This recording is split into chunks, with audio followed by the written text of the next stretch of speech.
جاواں میرے مرشدی اچا اچیاں دے سنگ لائی صدقے جاواں ان اچیاں تو جنہ نیویں نذرانہ پیش کریں، پڑھیں اللہم صلی علی سیدنا و مولانا محمد معدن الجود والکرم۔ کچھ کہنے سے قبل نعت و منقبت کے اشعار پڑھنے سے قبل سبحان اللہ سبحان اللہ۔ کچھ باتیں پیش کرتا ہوں، عرض کرتا ہوں، ہو سکے تو زندگی میں اس پر عمل کرنا۔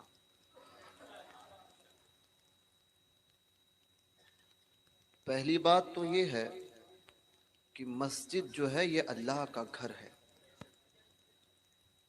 مسجد اللہ کا گھر، اور کوئی بھی ہو کسی کے لیے بھی اللہ کے گھر کی حرمت کو پامال نہیں کیا جا سکتا۔ جو آپ نے اتنی دیر سے بلند آواز اور یہاں پر نہ جانے کیا کیا دیکھنے کو ملا اس وقت مجھے، تو اس سے بہتر ہے کہ مسجدوں میں جلسے رکھو ہی مت۔ اگر یہی معاملہ کرنا ہوتا ہے،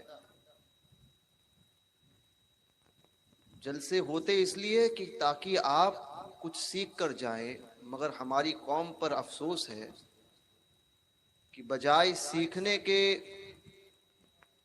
وہ ان مسجد میں آ کر، اللہ کے گھر میں آ کر، بجائے ثواب کے کہیں ایسا تو نہیں گنہگار بن کے جا رہے ہیں۔ تعجب ہوتا ہے کوئی کسی کو اس قدر باتیں اور چلانا، اس قدر شور، شرم آنی چاہیے ہر ایک کو۔ دوسرے کو خاموش کرنے والا پہلے خود خاموش رہا کرے۔ کوئی معمولی جگہ نہیں ہے، اللہ کا گھر ہے۔ یہاں پر عام طور پہ یوں ہی ہنسنے سے جو ہے قبر میں اندھیرا ہوگا۔ شرم آنی چاہیے کہ مسجد کس کے گھر میں حاضر آئے ہیں۔ ایک آفیسر کے آفس میں جب جاتے ہو نا، ایک کمشنر کے آفس میں جاتے ہو تو آواز نہیں نکلتی۔ اتنے لوگوں میں سے اگر آئی جی اور ڈی جی کے آفس میں کسی کو، یا ایس پی کے آفس میں کسی کو جانا پڑے، یا کورٹ میں جانا پڑے، تو سب برابر خاموش رہیں گے، کیونکہ پتہ ہے کہ ذرا بھی آواز نکالی تو سزا سنائی جائے گی۔ ایک دنیا کے آفیسر اور دنیا کے حاکم کا اتنا ڈر ہوتا ہے، تو تم تو رب کی بارگاہ میں، سارے کائنات کے بادشاہ کے گھر میں حاضر ہو۔ شرم کرو اور جانے سے پہلے سچے دل سے توبہ کر لو۔ دوسری بات یہ کہ ابھی میں آتا ہوں، میں اکثر دیکھتا ہوں کہ گاڑی آتی ہے، پہلے تو انتظامیہ کو یہ چاہیے کہ گاڑی کے ساتھ میں کوئی نہ ہو، سمجھے؟ 50-100 بائک لے کر آتے ہیں، 100 بائک چلاتے ہیں۔ ابھی راستے میں آتے آتے دیکھا ایک بائک والا بیچارہ جا رہا تھا، غیر مسلم تھا، وہ آتے آتے کوئی بچہ اس کو مار رہا ہے ہٹ جا کر کے۔ خدا نہ خواستہ اگر کچھ معاملات ہو تو اس کا خامیازہ کس کو بھگتنا پڑے گا؟ وہ بولنے کے باوجود بھی کوئی وہاں سے ویڈیو نکال رہا ہے، کوئی وہاں سے موبائل لے کر آگے بڑھ رہا ہے۔ میں اس سے سخت ناراض ہوں، اور جس نے کیا ہے وہ اس کا ذمہ دار ہے۔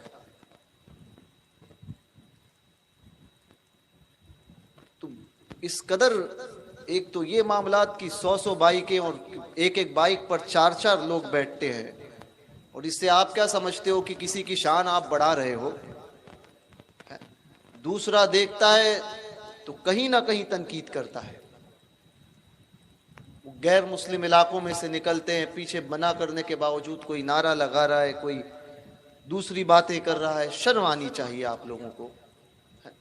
اگر آپ کے علاقے میں اگر کوئی غیر آ کر اس طرح سے اپنے مذہب کا نعرہ لگا کر نکل جائے تو آپ یہی کہو گے کہ اس نے تعصب کیا ہے۔ تو کچھ چیزوں کی طرف توجہ دو اور کچھ چیزوں میں تبدیلی لاؤ، سمجھے؟ آپ یہ سمجھتے ہو کہ 50 آدمی جائیں گے، استقبال کریں گے، 1000 آدمی ہوں گے، تو عزت بڑھ جائے گی. تو یاد رکھنا، نہ آپ کے عزت دینے سے ہماری عزت بڑھے گی، نہ آپ میں سے کسی کے نہ آنے سے ہماری عزت کم ہوگی. عزت کا دینے والا اللہ پاک ہے. جی 100 لوگ چلنے سے اگر کسی کی عزت بڑھ جاتی، تو ماضی قریب میں بہت سے ایسے حکمران گزرے ہیں، گاڑیاں گزری ہے، ہزاروں لوگوں کا مجمع ہوتا ہے. عزتیں لوگوں کے مجمع سے نہیں بڑھتی ہے، اللہ کی عطا سے بڑھتی ہے.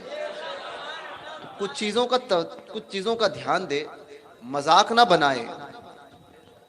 سمجھے، یہ مذاق بنا کے رکھ دیا ہے آپ لوگوں نے، مذاق.